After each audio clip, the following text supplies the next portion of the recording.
Non-stop rock talk with Tyson Bryden. Welcome to Non-Stop Rock Talk. I am your host, as always, Tyson Bryden.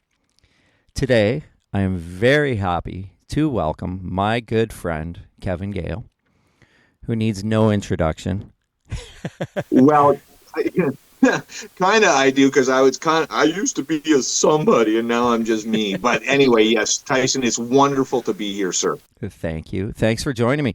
I mean, for those, we did say, you mentioned I used to be a somebody. You're still somebody to me, of course. So I am still a somebody. That was just me trying my hand at bad humor.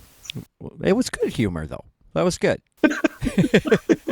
So, I mean, for those that don't know, for my listeners, Kevin was in the great Canadian band that won a Juno, Slik Toxik. Yes, I was. Many moons ago. Yes, I was. Many moons. Many moons ago. I was a lot younger, and I had probably no facial hair at that time. And for those of you that can't see, I've got a great big... Yeah, for those of you who can't see, I've got a great big white beard hanging down halfway down my chest. It touches your chest, actually. I'm sure when you put your chin up. It actually does. It's part of my chest hair. It's like, when I go to the pool, I kind of like to look there and go, "Hey, ladies, what's going on?" Do you like kind of fluff them both? Do you fluff your chest hair so it goes into your beard then? Is that what you're saying? Kinda, and it kind of works that way, I guess. The older I get hair growing out of places that I just didn't know there was places that grow hair out of. So there you go.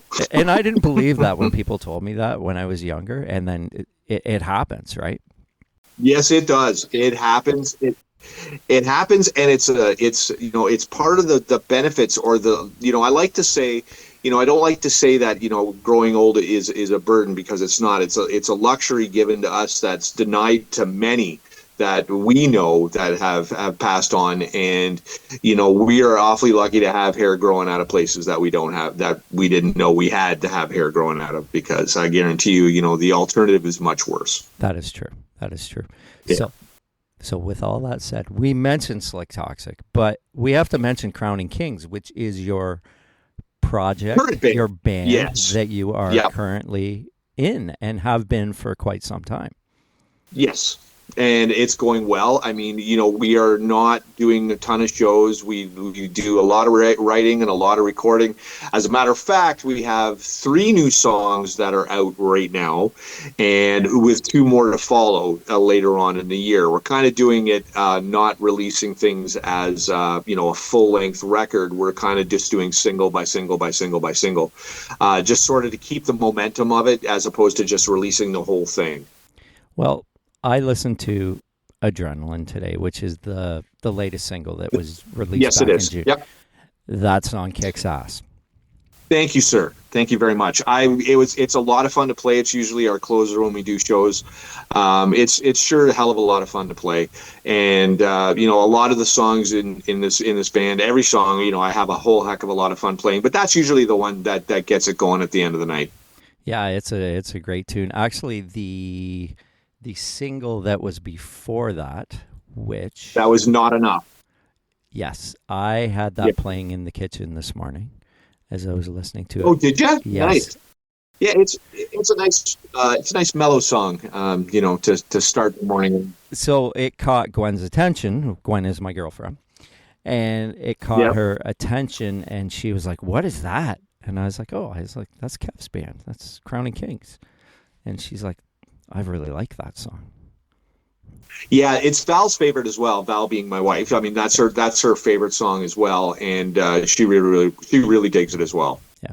So, yeah, it's again, one of those kind of things that people say, you could turn around and say, "Oh, it came together organically." And blah, blah, blah, isn't that your favorite word, organically? You know what? Yeah, but guys say that, and they go, "Oh, it came together organically." It did. We worked on it. We wrote it, and JT, who is phenomenal, and I can't stress enough. My band, Darren and Adam and Jason, they're all amazing. But JT, our producer in London, he kind of put some orchestration to that and added a whole bunch of stuff to it. And it's just he gets better and better and better every single time we go in and record with him. And he gets our songs really well, and he has a lot of production ideas that he takes care of with those songs. So he's kind of like the fifth member of the band, and I can't say enough good things about him. And he's in his own band, Abandoned Souls, and he does all this recording at home for guys like us and other bands. And yeah, he's awesome. I can't say enough good things about him. So he's the guy I should be talking to when I actually finally go to record my own stuff. Yeah, you know what? He does it out of his house, and he calls it Foundation Studios. Why? Because it's in the foundation of his house in the basement. He's got a drum room there. Like, it's not the world's biggest thing, but he's got a drum room. He's got everything. And now with the advent of digital modeling and my Line 6, that's all I use now. I'm not carrying around the big old dual rectifiers anymore, and I'm not doing that. So it's just my Line 6 and a couple of 1x12s, and it sounds great in the studio. And JT does a fantastic job with it. Well, I will say that recording sounds amazing, and the drums sound killer. They're nice. They're full and huge. And it's again, it's Jason, giving you the flavor of it, but it's JT doing the magic with it. So it's really he's really great, and I can't say enough good things about him and my band. Like, we're having so much fun. We don't get together a whole ton. I mean, Jay's got his other band now, the Dead Giants, and they're doing the whole thing. It was with the old drummer from Bob Noxious, so they're doing really well. And I mean, Adam, has his cover band, and me and Darren, kind of just do our Crowning Kings thing, and that's basically what we do. The other song, which I will mention, "Cold and Broken and Bleeding," is the third single. Yeah, that was the very first one. Yes, that one's killer too. Yeah, I mean, I just finished going to see Maiden, and I had to put a harmony solo at the end of that part of there just for my little tribute to Maiden. And like Dave, like Adrian and Dave, like, they're amazing. Yannick is fantastic too, but you don't dance and prance to Maiden, Yannick. Please stop doing that. It's 1 foot on the monitor, and that's how it goes. That's Iron Maiden. It's supposed to be 1 foot on them. You can't dance and prance to Iron Maiden. You don't dance and prance to Maiden. It's just wrong. It doesn't happen. You don't wrong. do it. Never, ever. It's wrong. So I went and saw them, and like their last album, Senjutsu, I can't say enough good things. It was a phenomenal record. The whole album is fantastic. Yeah, so I just decided to throw in a little harmony solo at the end. Can we do it live? No, but who cares? It doesn't matter. Unless you have a harmonizer. Well, if I actually sat down with my Helix, I'd probably be able to figure that out. Harmonizer in there. There's got to be something in there, right? I'm afraid to update it because I don't want to lose my presets. So, I mean, that's the trials and tribulations of having digital modeling now. Yeah. But for me, like, it's the soundmen, like, soundmen just love it because all you do is just run 2 XLRs out the front of house. And I know we're speaking, we're speaking guitar talk, shop talk to people that probably won't understand what we're talking about. But anyway, there's no mics, so it's fantastic to work with. But we don't have any rules on our show. Like, we have no rules. So on my show, I'm sure there's guys that are guitar players that listen to this show, and they're just salivating. They're like, oh, they're talking guitar. Yeah. I mean, but a lot of those guys, like, a lot of the big time guys, they're like, yeah, Line 6. Yeah. We're using Kempers and Fractal and all that sort of stuff. And I'm like, okay.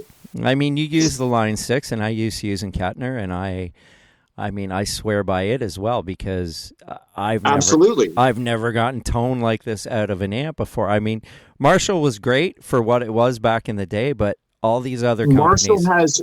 Marshall for the nostalgia of it all, and I had 4 JCM 900s back in Slik, and that was great, but it's kind of outlived and not moved with the times. But again, for all the the purist guys out there, that's their deal, and they love it, and that's great, and I'm so happy for them that they do love it, and that works for them. Whatever works for you is fantastic. I mean, I'm not going to tell Joe Bonamassa, why don't you try modeling? You know what I mean? He's going to look at me and go, you see that 5,000 vintage guitars that I've got sitting behind me right now? Why don't you go piss off? Right? You know, one of those kind of deals, right? Yeah. So Marshall works for guys, and it worked for me, but now it's just not part of my sound and part of what I go for and part of what I use. Yeah, I mean, the whole modeling thing is, like you said, you've got your presets, which I have myself. I don't like messing with it either. I have one patch. There's only four chant presets on it, because and that's what I use. That's it. Yeah. I mean, I've got 3 presets that I use. I use my main rhythm, and I also use that for leads when I don't feel like tap dancing to go to my lead channel. And then I have my clean and I have my lead. And that's it. And I don't see a reason to use anything else. And I still use an analog wah. Like I'll still use my Crybaby. I won't use the one that comes with the Line 6. The reason being is that I know where my sweet spots are on my ancient wah, right? If I got another wah, I'd be lost, right? I just know where the sweet spots are and I know how to use it. But it's like I won't touch the digital. I won't touch it at all. Yeah, mine's more or less, I have my rhythm channel. And then my lead channel is the same as the rhythm channel, more or less. I just bumped up the volume because I like that sound, right? It's like, why change? I don't want to mess with that. And then I've got another one that's lower for like Bed of Roses, for instance, for the intro. Well, yeah, and you've got less dirt on it, and you've got all those kind of things. For me, I'll just roll my volume back if I want to get, if I want to still have a little bit of dirt, and I'll just roll my volume and do it that way. But, like... The beautiful thing about that intro lead is the fact that, like, when I use my front pickup, and I didn't back anything off on it. It's just, lower, because if you listen to how Richie, like how he plays it on the album, it's not that non-distorted. It's just... Exactly. It's got balls to it, right? But it's not as in your face as other leads that he does, right? So it's still got some crunch on it, but it's got it's pulled back just a little bit, right? Yeah, and that's more or less what I did was I set that channel up so that it's lower, and it's it's not in your face, because you can't have that in your face, because then you're overpowering the piano, right? So. That's right, and you want to be able to blend with all the other instruments. You don't want to, you don't want to overpower it, and you want to be able to just blend in with the rest of the band. You got it exactly. Yeah. So I got to ask you something. Okay. There is a guitar. I'm watching you, and people at home can't see this, but there is a guitar that you're sitting right behind that is legendary for all Slik Toxik fans. Oh, the Green Explorer, Kermit. Yes, that is right back there. That's right back there, right? And I pick it up all the time. Actually, there's chunks out of the fretboard. Like it's beat to shit. It's like I like literally beat the living crap out of that guitar. It's got a cigarette pack, like a rolled up cigarette pack holding my treble pickup in.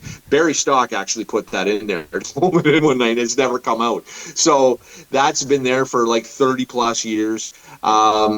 Yeah, I mean, and it's got a T5 bridge on it, like a tuner, like a tuner bridge on it, and yeah, it's a great instrument. It's taken a complete shit kicking. I remember we did Molson Park in Barrie, and I remember throwing that up in the air, and it was coming down, and then I just backed away and let it fall on the stage, and then picked it up, and it was still in tune. That's crazy. Yeah, it's built to withstand beatings. No wonder, like lots of guys use it, right? Like no wonder Jason Hook uses Explorers all the time, because that's that you can beat the living crap out of them, and they will always just be there for you. That's amazing. And I mean, you painted that yourself. Huh? Did you? No, not? Actually, I didn't paint it myself. I came up with the ideas. Yeah. Our old manager, John Boyce, who was quite skilled at painting and stuff, actually painted that. If you look, I'm talking to you right now. Like you could see, the people at home can't, but you can see. If you look, I don't know if you could see this, but you see how like the black is still there? Like it was Yeah. a black Explorer, and you see how it's peeling off there? Like it was a black Explorer, but it's green and all sorts. You see the bridge on it too. Yeah. It's got chunks like out of the fretboard. Wow. Like you see that big chunk there? Yeah. Like it's beat to shit, and it's great. Like it's one of those kind of guitars that will always be home now that, you know, I got it back. And it's a great axe. Like it feels so good. The neck is not really fat. It's not Les Paul style neck. Like, so it's a kind of a speedier neck. It's really good though. That's cool. Did you use that on the Hell of a Time video? Did you use that in? Of course. Video? Yeah. Yes, of course. This is the one. It's in everything. This is the one. In all the videos. Huh? Is it in all the videos? Like no, it is not in all the videos. It's only in Hell of a Time. Okay. It's not in any other video except Hell of a Time. Okay. What did you use The other on ones, Sweet Asylum? The other ones are. What did I use in the other ones? I used Paul's. I used Les Paul's. It was Acoustic and White Lies. Right. Yeah, and then that kind of got retired after Hell of a Time. But people always say, "Do you still have the Green Explorer?" Yeah, I still got the Green Explorer. Here it is. I didn't for a while, and now I have it back. So this is very nice to have this guitar back home. It will never leave here again. That's I mean, for me, that is for me as you know, my story of being a Slik Toxik fan. And you and I became friends years later, but I was a Slik Toxik fan back in the day. So for me to see that is just it's iconic to me. And you know what? It's iconic to me too. I mean, this was a guitar that I got when I was nobody, and then it kind of became something, and then now it's kind of it's kind of like got a life of its own. Yeah. And people go, this is, that's a really, a really iconic guitar. And I'm actually very, very grateful that people think that way of this. And I do as well. I try not to, put too much stock on it. I mean, it's a hunk of wood, right? Yeah. But it actually means a lot to a lot of people. So this is a good, and myself. Yeah. So this is really cool. And I'm really happy to have it back home. I love it. That's amazing. I mean, I haven't been out to see you in so long, so you didn't have it back the last time I was at your house. So right. I cannot wait to come out and see you, of course, and Val. But you can see us, but you're like, okay, I don't really want to see you. I want to see the guitar. I'm gonna walk in the front door and I'll be like, hey guys, where's the guitar? Where's the guitar? It's on the lower floor, right? Because we downsized, right? But whatever. Anyway. Oh, that's okay. So, man, I wanted to ask you. This is another Slik Toxik question. So, sure, Doin The Nasty is finally, it has been a couple years on streaming, which it wasn't for quite a long time. Right. And you and I. And the reason for that was that Universal, which bought Capitol, they didn't even know they had it, according to Nick, right? Because he's the one who did all of the, whatever Slik Toxik crap that Nick does. So he, they basically didn't even know it wasn't out, so they put it out, and it was that simple. And it was. They didn't know, and they put it out on streaming, and that was it. I mean, I would love to see it get put on vinyl. That'll never happen. But I mean, it would be nice. I mean, I'd love to have something of mine on vinyl, which would be great. But I mean, I don't see it happening. I just imagine that artwork on a vinyl. It would be killer. Like, it would be outstanding. Like, I mean, Ron Boudreau, God rest his soul. He took some great pictures of that on that record, and I would love to see that on vinyl. But I don't think Capitol. I don't think Universal will ever do that. But who knows? Like, I don't know what the future holds. I mean, unless there was a whole ton of people finding out about Slik Toxik going, we want this on vinyl. I mean, I don't think they'll get, hey, I'm Kevin Gale, click. It'll be one of those kind of things. The Sven Gale's on vinyl, the first Sven Gale album, right? Yeah, but that's Sven Gale, right? I mean, that's not us. That was, Sven Gale are still apparently trying to do stuff. So, I mean, knock yourself out. I mean, I don't know. I mean, maybe they paid for it themselves. Who knows? I don't know. I don't know. I mean, I'm so far removed from all of that. I couldn't tell you. Yeah. Well, let's hope one day, because that would be one of the things, like I've talked to you about this before. There's stuff that comes out on vinyl and you're like, how the hell did this come out on vinyl? It's like, do people... Yeah, it happens all the time. Right? It happens all the time. So I don't, like I said, I don't know. I mean, and it'd be nice to put the other 3 tracks on the EP on it as well, which would be cool. Yeah, and I mean, I think that if if Universal was smart and if they wanted to do it, they could do a limited run and just see, if like put the EP and Doin The Nasty together on a double album or a double vinyl, and then call it a day, and then say, okay, here you go, it's out on vinyl. It would be nice. I mean, but I don't know anybody at Universal, and I don't know anybody who does stuff there. Again, as I said, I'm so far removed from it. I don't know, but it would be great. It would be awesome. Exactly. Now, you might get mad at me for saying this. There's a book. Yeah, we're not discussing this. We're not discussing this. This is not going to be discussed. We're not going to discuss this at this moment in time. Okay. All right. Well, I'll get my people to call your people, and they'll do lunch, and then maybe they can talk about it. Yeah, they got to go out to lunch. They got to go out to lunch with Reginald and see how that goes. Oh, Reginald! I haven't heard of Reginald in a while. I don't know what happened to that guy. Hopefully. Oh goodness! Oh boy, Reginald. And we'll have to do it that way. No. We'll have to do it that way. Okay. Well, in all seriousness, maybe that'll see the light of day as well. And you never know. You never know. You never know. And like I said, we're both extremely, busy. It was very cathartic for me, when we started doing it. Maybe we'll see. We'll see. You never know. You never know. I mean, we might we might have to rewrite the whole thing. So you never know, right? You never know. Exactly. So, but it's just an excuse for 2 old guys like us to just hang out. That's right. That is, I mean, that was the premise of the whole thing. That's what it's for. Exactly. It was like, hey, I'll call. Do you want me to call you tonight and we'll write something? Sure. So. Sure. Yeah, exactly. It's one of those kind of things. So we'll just leave it at that for that now. So, did you we're going to rock talk a little bit. Did you happen to see this whole Ozzy thing on the weekend? Oh yes, I did. I did go and spend the money on it because I waited till it came out on YouTube, and it was phenomenal. My highlights from that, I was a little disappointed in Jake. He was a little sloppy, but you know what? The guy's been shot. Okay, that's number one, right? Guy's been shot and whatever. So he did a great job with the situation that he had. I thought it was kind of awesome how he just kind of sort of like, what? It's time to go on, kind of. And he was late coming on, and everybody else was just waiting for him. It was great.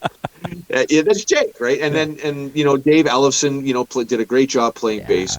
My favorite moments of that whole thing, though, was Ozzy doing, Ozzy solo stuff was really good. Yeah. Now, I haven't been excited about new music or new bands for so long, but there's a band that I cannot get enough of, and the drummer actually played on Changes, and the one before that, I forget what song it was, but I'm huge into Slik Toxik right now. I think they're phenomenal. I think that their writing style is completely original, and they go from like Meshuggah type riffs to R&B all in the same song. It's unbelievable. Wow. I've never heard anything like it, cool. And they make it work so well. I'm not a big fan of the big whole, like the disguises and everything and that whole deal. I'm not a big fan of that. I mean, it's kind of like the modern day Kiss. Yeah, okay. But I'm a huge fan of the band. I think they're great. And the drummer of that band, too, whatever his real name is, we'll call him Two for now. He was phenomenal. He's a great drummer. The whole band is outstanding. I mean, it's really just the 2 guys. It's the singer and the drummer, and then they hired guys, the replacement for the replacement. They hired guys they hire guys, to do the show, that do the tour with them, and they're phenomenal. They're great. Like, they're the biggest band in metal right now, and there's a whole reason for it. They've only been out on the scene for 5 years, and they basically, went from clubs to headlining Download, and their tour in the U.S. sold out in like 5 minutes. Wow. And they're playing all arenas. So, I mean, if you get a chance to, Ty, you got to check them out. They're phenomenal. They're absolutely phenomenal. The song that I actually listened to first was a song called The Summoning, and it's like, when you listen to it, you'd be like, oh, okay, it's metal. It's, it's kind of Meshuggah like metal. And then they go into this funk thing at the end of the song that takes you for a complete loop. Yeah, and it's and they do rap, they do it's I've never heard anything like it. I'm gonna have to. I have not even heard of this band, which is crazy. Slik Token, they're Slik phenomenal, Token. Dude. They are phenomenal. I will check them out. Phenomenal, sure. And I'd as far as death metal bands that go, like stuff like that, or complete metal bands like Meshuggah are like my favorite for that. I'm not a fan of but vocals, but the rhythmic patterns that they do is outstanding. It's like, Tool times, 100. They're just, they're great. That's cool. I will check that out. Yeah, man. I mean, yeah. Getting back to the Ozzy thing, Nuno kind of stole the show. Like, he really did. Well, yeah. Like, did you see his voice was his voice was perfect. His voice was perfect. Did you see him in the van on the way to the show? Learning the songs. I didn't see that. Going over the songs because he hadn't played them in that long. That was Nuno, right? Yeah, I don't know if in that long. I'm sure he played them back when he was young. But it's Nuno. Like, Nuno is like, he is like the guitar player of the last 10 years. Oh, absolutely. The guy, like, he came up with that little riffy thing that he does in Rise, and everybody's jaw dropped. I mean, my jaw still drops, and I mean, how he does that. Like, and I watched him on Rick Beato, and I was watching it going, okay, so like, how are you like it's all it is rhythmic patterns, but it's the way he does things. I know. And he's like, he just brings everything together, right? Like, he just brings everything together. He's phenomenal, and you're right. He did steal that show. You're right, absolutely. I mean, absolutely. It was great to see Dave Ellefson there, and Dave. I mean, I've had Dave on the show 3 times, and I love Dave. He is such a great person, not just a great musician. He got a bum deal. He got a bum deal. He made a mistake, and he got crucified for it, and that's wrong. I mean, that's people make mistakes. They're only human. Exactly. I mean, it's not like he was continuing on with it. Like, he made a mistake. Exactly. Leave the guy alone. Leave him alone. To me, it was It's forgotten, and I hope so. I hope it is. But Mustaine fired him. Mustaine fired him when he should have never done anything like that. He re-recorded his whole tracks on the new Megadeth record. Oh, I know. That was a bunch of bullshit. He should never have done that. And I mean, I think Ellefson deserves more respect than that. For what he has done. Absolutely. I mean, him and Mustaine thinks he's just Megadeth, but Dave Ellefson is just as much Megadeth as Dave Mustaine. Mm-hmm. Yes, absolutely. And it's, that's one of the reasons why he got kicked out of Metallica, right? Because that's Dave Mustaine, right? Like, and I mean, I told you, like, my Dave Mustaine story, like, going down to LA at the Foundation's Forum, and, walking in the Capitol booth, sitting Dave Mustaine looking all angry and red-haired and like, Dave Mustaine, right? And then who was he sitting with? Shannon Hoon from Blind Melon. And Shannon Hoon's like, hey, dude. He's all high. And Mustaine's sitting right there having a conversation. And Mustaine's like, and Shannon Hoon's like, hey, peace and love. And and I'm looking at it going, wow, that's a total contradiction. And that is just weird. It was weird, but but they were having a great discussion, right? But you could hear Mustaine going, and Shannon Hoon just like, so that song "Angry Again" is probably prolific. It's a self-proclamation of himself. I think so. I mean, I think so. But like Dave, like, I don't know Dave personally. I've met him once. And I don't know him personally, and I imagine he's, gone through the ringer and having to deal with this Metallica bullshit for the last, however many years. But, it's time to let it go. Like, let it go. If people won't let it go, say, hey, you know what? I let it go. It's over. It's a dead issue for me. I moved on. It's funny when you watch the movie, the Metallica movie. Some Kind of Monster, and Dave's in there. Yeah. And he's like, people were laughing at me when I was walking down the street kind of thing. And, he's like, I had to live with that. And it's like, when you think about it, you put it into this context. He was only in the band for 3 years. Yeah. I mean, like, dude, let it go. Let it go. You weren't there that long. They stole all my riffs. Like, he's still saying it. They stole all my riffs and blah, blah, blah. They did my solo for them. Shut up, Dave. Who cares? You want to hear a good one I just saw on Facebook recently? It was Mustaine talking about this song by some group. I can't remember what group it was. Doesn't matter. That Metallica had stolen the riff to Enter Sandman off of this band. Oh, for Christ's sake.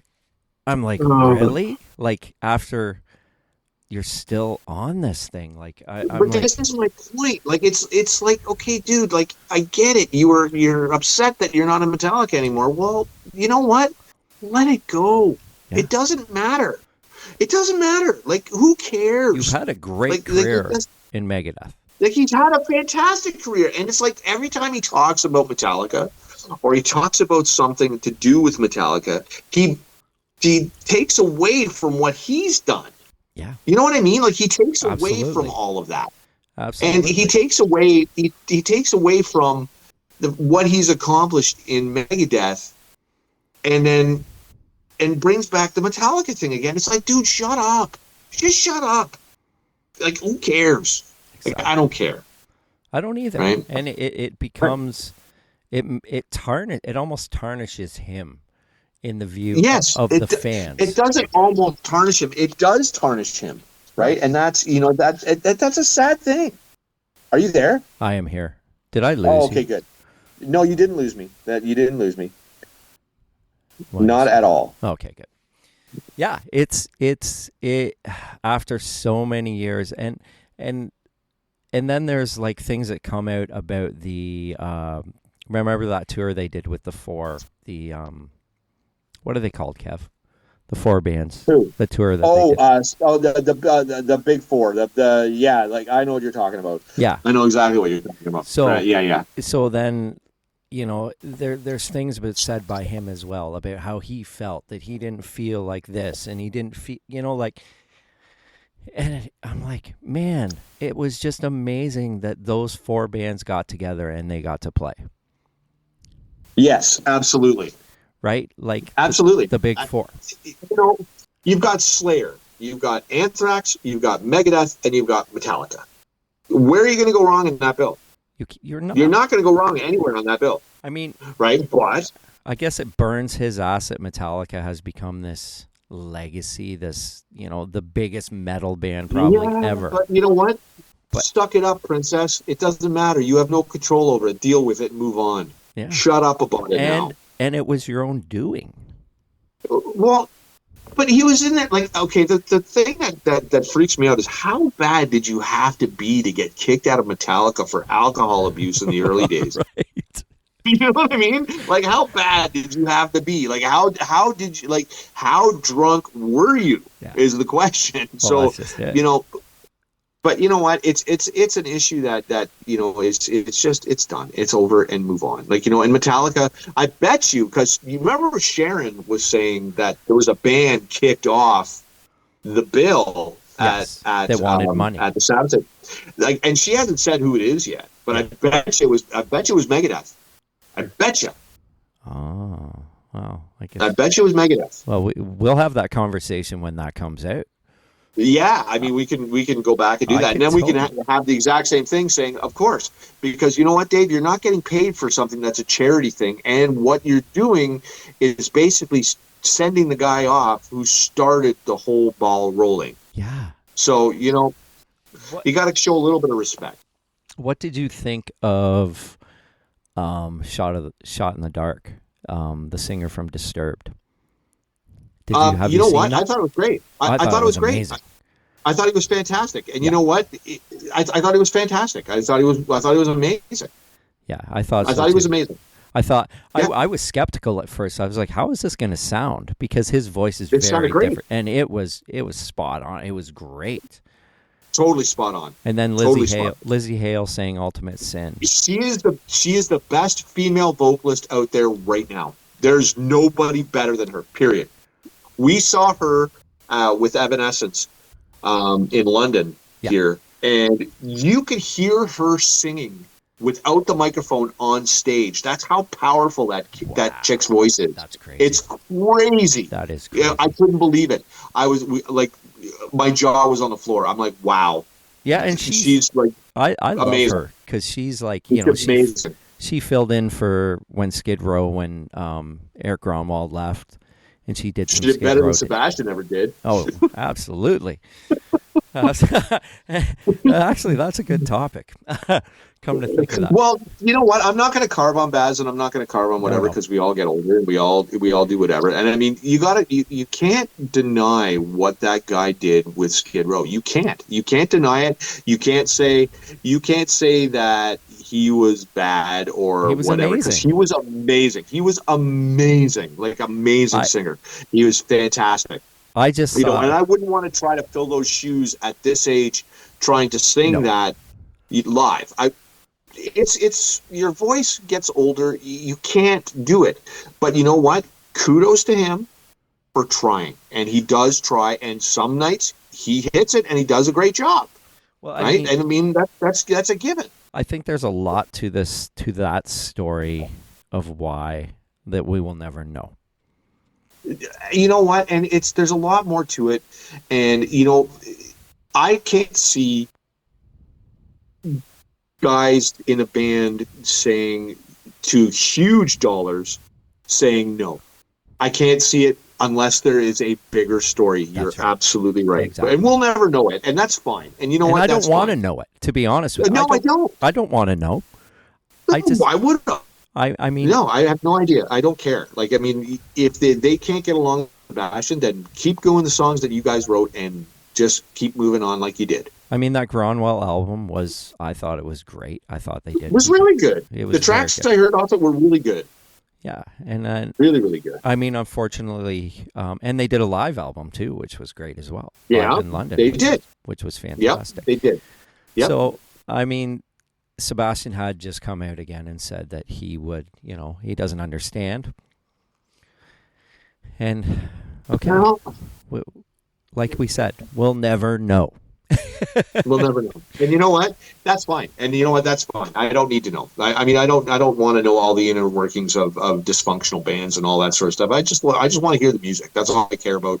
Like the gossip stuff. It's fun, but it's who cares? Like, you know what? If you guys make great music, you make great music. That's all that matters. And really, that's all that matters. It's funny. When you I read a lot of the autobiographies. Oh yeah. So I just finished Ron Young from Little Caesar's autobiography. Right. Mm-hmm. It was phenomenal.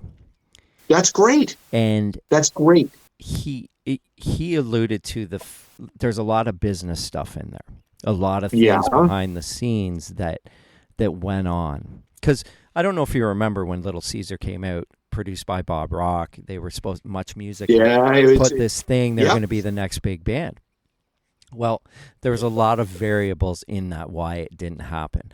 And the long story short, at the end of it, David Geffen more or less told them it was their fault when it wasn't even their fault.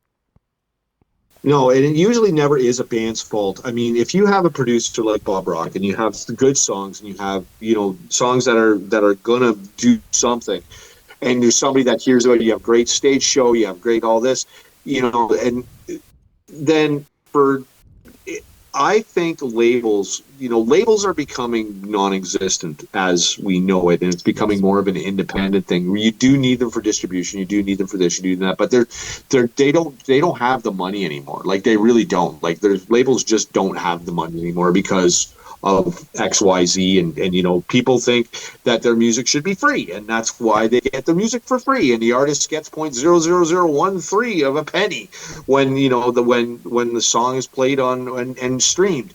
You know, Lars Ulrich wasn't wrong when he was flipping out about Napster, because he saw it coming down the road, and he was right. He was absolutely 150% right. We were all like fucking rich rock stars, like fuck man.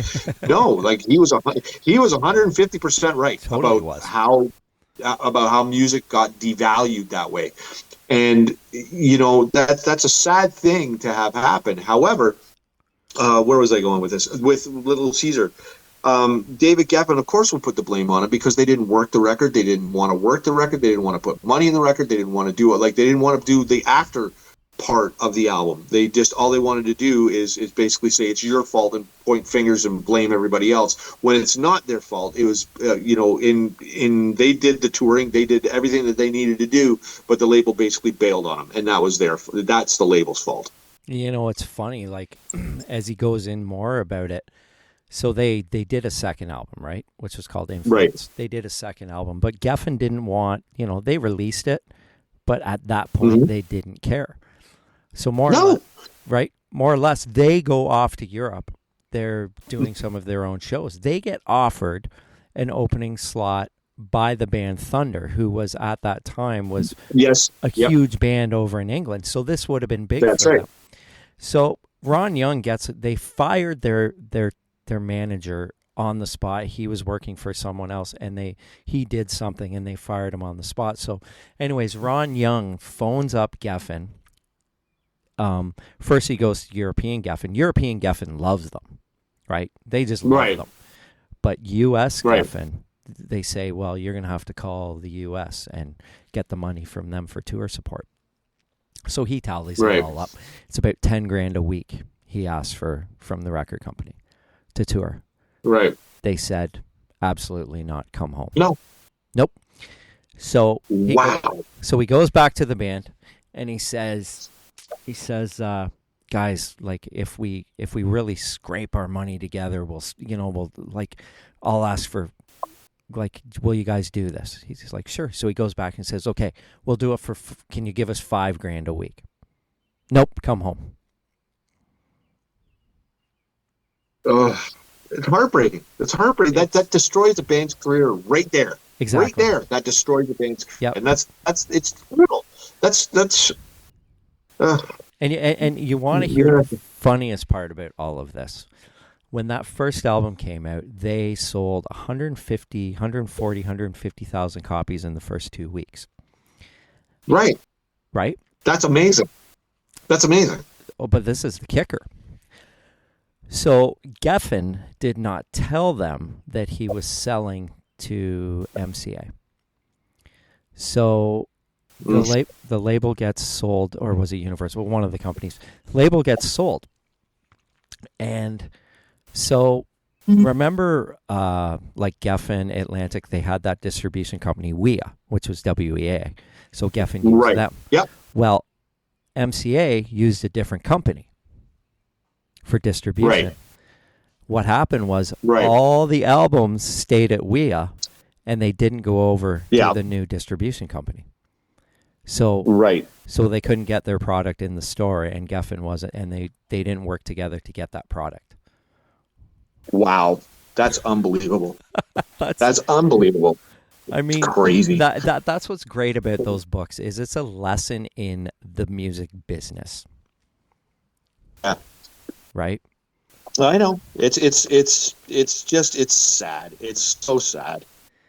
It is. And when you I'm sure you guys, I mean, I'm sure Capitol Records told Slik Toxik, like, you guys were going to do this for you, and you guys are going to, you know, they did 4 videos for you guys. They spent a ton of money. Of course they did.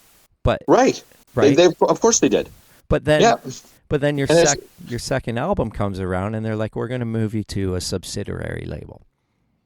Right. And I mean, it turns out to be a bunch of crap. So I mean, there's not a whole heck of a lot you can do, and it's just, you've got to just put up with it, and it's sad. It's totally sad. Yeah. Right. But that's the business. That's the business. Yeah, and more or less, I mean, more or less, Ron Young became an addict because he couldn't deal with the fact of the failure. Well, yeah, I mean, it happens. It happens to guys all the time, and I mean, it's the sad case of rock and roll, right? I mean, it really is. It sucks, and it's awful. Again, but what are you going to do? Exactly. But here we are today. The demographic of the whole business has changed, right? Yes, it has. And if you're an artist like yourself, putting out your own music, you have control. And that's what I mean. Like, labels are going to become non-existent to the point of where artists are going to control their entire destiny, which, you know, and is that a bad thing? Yes and no. Labels nowadays want to see that you have, you know, all of your socials taken care of, like, you know, 1 million plus followers and this, that, and the other thing before they even invest a penny in you, because they want to have a sure thing. And they're really, you know, like, if you listen to the homogenized crap that's out there now, like especially pop music stuff, it's horrible. It's horrible. Like, it's just horrible. And you know, like, I have to know when I'm at work, you know, the radio stations that are there, that, you know, that we can get inside where I'm working, you know, like Chaperone, Pink Pony Club is the worst piece of crap I've ever heard in my life. Yeah, it's horrible. I think my son listens to that. If you listen to it, you will actually want to tear your eyes out and stick something in them. It's horrible. And they play it all the time. And it's just like the worst piece of crap I've ever heard. Right? Again, my opinion, but it's bad. And, you know, it's bad. It's bad. It's funny because, you know, Gwen has asked me, like, you're very... I don't know about opinionated in your feelings towards music, but sometimes I say to her, I'm like, I think I know too much from reading and from talking to artists. Yeah, you know what?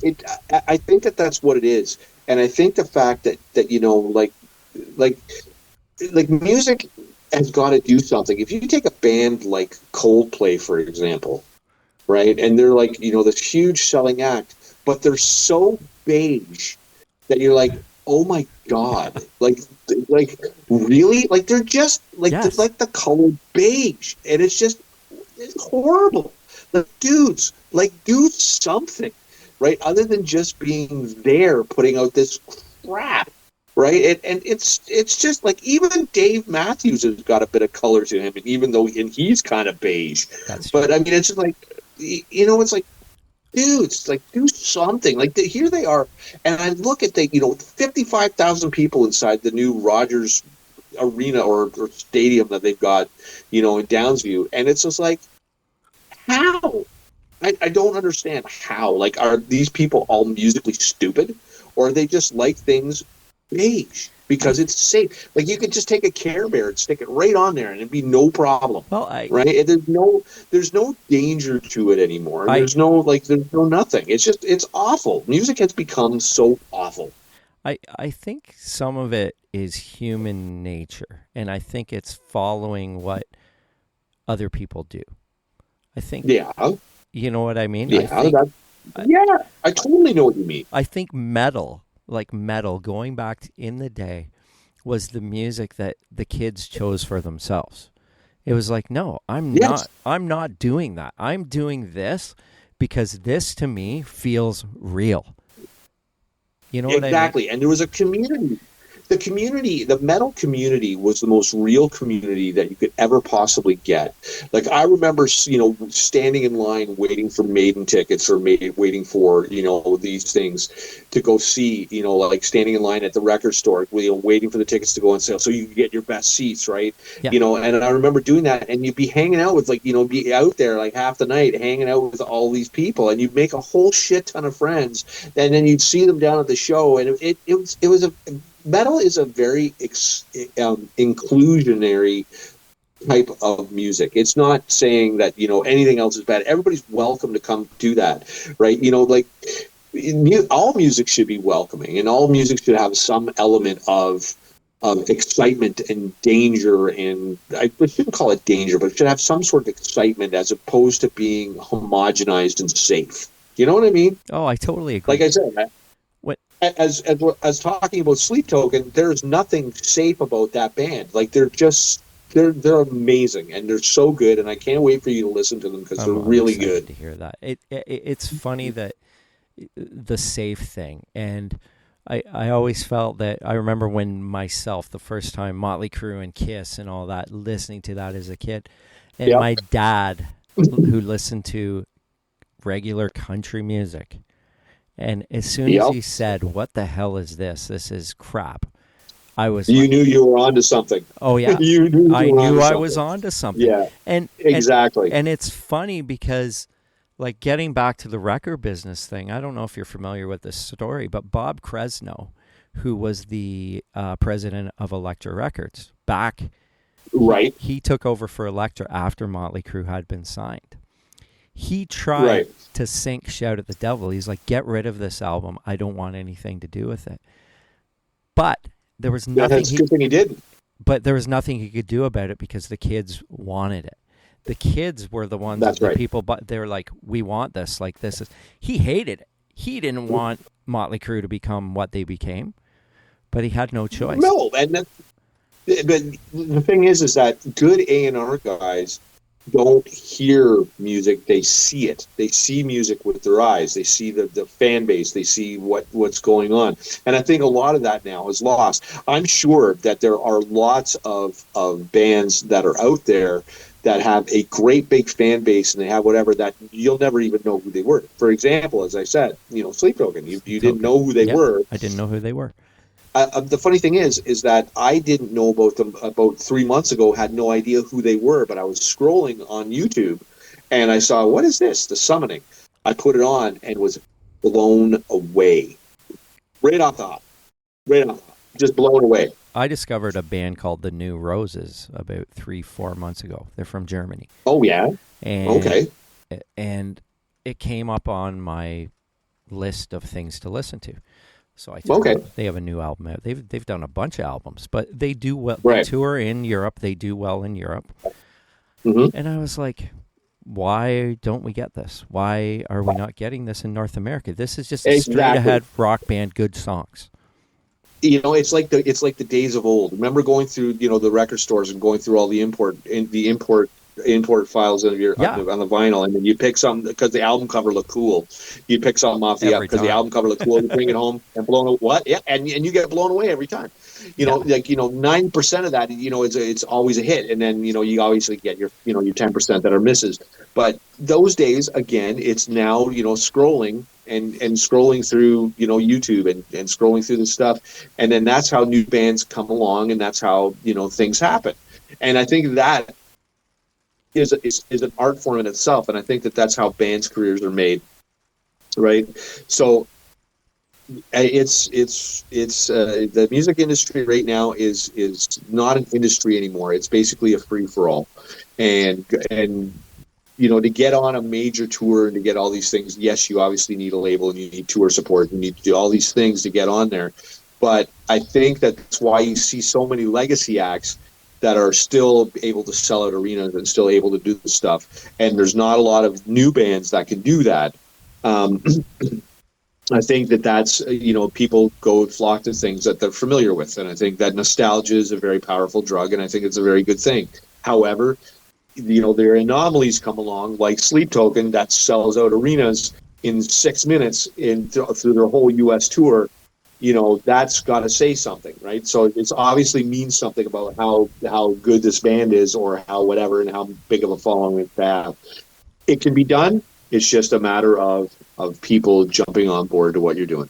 Well, I would love to see the resurgence of something. You know what I mean? To it's out there. I mean, like I said, there's a reason why Maiden still tours, and there's a reason why all these legacy bands that are out there. There's a reason why they still tour. Yeah, because they could still sell arenas, and they could still whatever, and they haven't released anything new in 20 years, right? But there's a reason. Which is crazy. Yep. When you think about it. I mean, Motley released something new a couple of years last year, and That was Yeah, and did it even matter? no, because I don't think No, it didn't matter. to me, I didn't think it was because people want to hear "Shout at the Devil." Well, I mean, Yeah, people want to hear "Shout at the Devil." They want to hear Dr. Feelgood. And as far as I'm concerned, I'll never support Motley Crue again I am the because same. of what they did to Mick Mars. I think that's horrible what they did to him. I That's agree. horrible. You should be paying him an equal share. And you know what? And the reason why you should is because without Mick, you wouldn't be where you were. The guy's sick, dudes. Maybe you should, look at it like a Zeppelin situation, and then maybe you should have called it. Or maybe you should just do residencies, and that way Mick can still play. But basically, you screwed him. You screwed him out of his job and whatever else. The guy could still play guitar, and he still plays guitar quite well. Yeah. So, what you did to him was horrible. Well, I mean, yeah. I mean, I'd love to see him playing with Corabi again. I think that would, him and John Corabi should, I would love to see that. It's like, I think Krabs, I think he's doing, Dead Daisies, and I think he's having a great time doing it. So, you know what? If he's doing well with that, then you know what? Keep doing it. Yeah. Yeah, exactly. It's very... No. It's unfortunate what they did to him, but I mean, it just feels like there's no, what's the word I'm looking for? No, oh geez, I totally lost it. Towards Mick, like there's no loyalty. There's no gratitude towards what this guy brought to the band.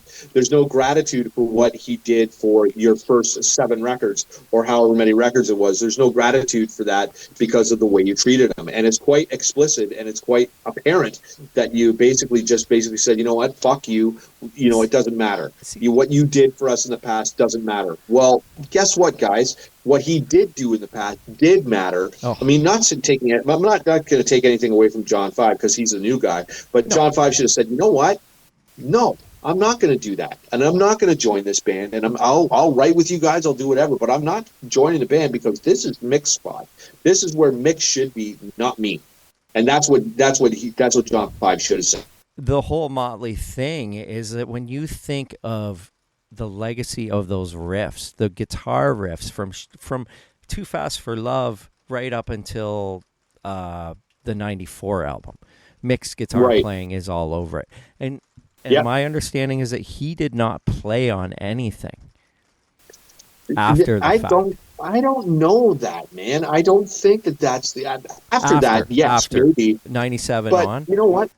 I don't know that. And I won't pretend to know that, and I won't, be whatever, because Mick was always a part of the band. So I'm always going to say that he did play on it. Those guys will probably tell you different, and that's only because they're not trying to get sued. Well, that's just it. But and I think Mick should take them to court, and I think that's what should happen. I think you know what, enough is enough. You can't treat people like that and get away with it. No, especially not a guy who's 1/4 of the corporation that Motley Crue is. Exactly, and then turn around and say, "Oh, you get 5%, and then you get nothing." What? I spent the last 40 years of my life in this band, and you're going to tell me I get nothing? I don't think so. To me, it makes you wonder what they promised John 5. John 5. Guy's a great player, man, but I think he's kind of a weasel. Oh, I think you're kind of a weasel, and I think that's why Motley has kind of died away, and you haven't heard much from him because I think people are like, you know what? No, I don't want. I mean, I said after the reunion tour, not the reunion, the farewell tour. It wasn't because they were saying farewell. I thought they were horrible, even with me. Yeah, it just didn't sound right. And you could I think you could tell that there's rumors of tracks and Oh, there's not rumors. There's fact. I mean, and you know what? I'm all about enhancing the show, and I'm all about doing whatever for necessary stuff. But if you have full on guitar tracks, and if you have full on drum tracks, and you have full on vocals, there's a problem. It resonates when you're playing. You can tell. You can hear it. You're like, it doesn't. Something doesn't sound right. What's that? No, it doesn't, and it just sounds. It sounds. It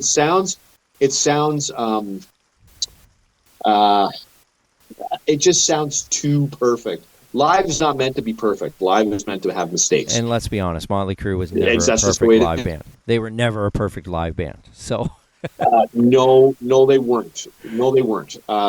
Yeah, and I won't even like I said, I won't support that band ever again. No, I'm with you. Well, not for what they did to Mick, and that's just the bottom line. Yeah. No, I can't be bothered. No, I'm with you. Well, Kev, Yeah. I want to thank you for joining me, man. Tyson, it's been my pleasure. It was a fun It's been my rock pleasure talk. and my honor to actually do this. Is there anything else you would like to say before I let you go? You know what? Just people be happy, enjoy life. You know, life is good, and it's all how you perceive life. Life is a great thing, and just enjoy life. That's the best thing you can do. I love that. That's all I want to say. That's great. That's awesome. Okay, man. Well, you enjoy the rest of your Okay. night, and we have to do this again. I shall. And We should do this on a regular will. basis. You know what? This should happen on a 6 month basis, or if there's new news that comes out that needs to be discussed. For example, the Sabbath show, which is what we did to discuss, right? So if that kind of thing happens again, we should do this again. Okay. Yeah. Let's Absolutely. do it. Yeah. You won't All be right. you'll be like the special guest. You'll be the No, replacement you know of the replacement. That's fine. I'm the replacement of the replacement of the replacement guest. Perfect. That's wonderful. That's great. Everybody's probably Awesome. going, what is he talking about? Well, It's you. If you weren't there before, we're not going to do it again. no, we can't. We can't do it again. No, we can't do it again. Okay, All right. man. Well, Okay, I'll talk to Okay, you my brother. soon, and have a good one. you got it. Okay. Okay, dude. Cheers. Ciao. Bye.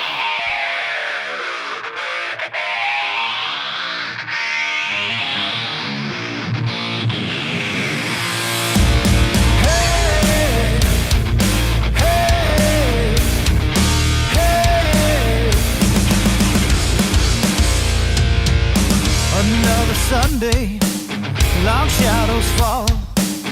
Pick out the pieces of yesterday. Another beginning, new place to fall. Dragging around what's left of me. Hey, hey, hey. A misty mountain hangs in my way.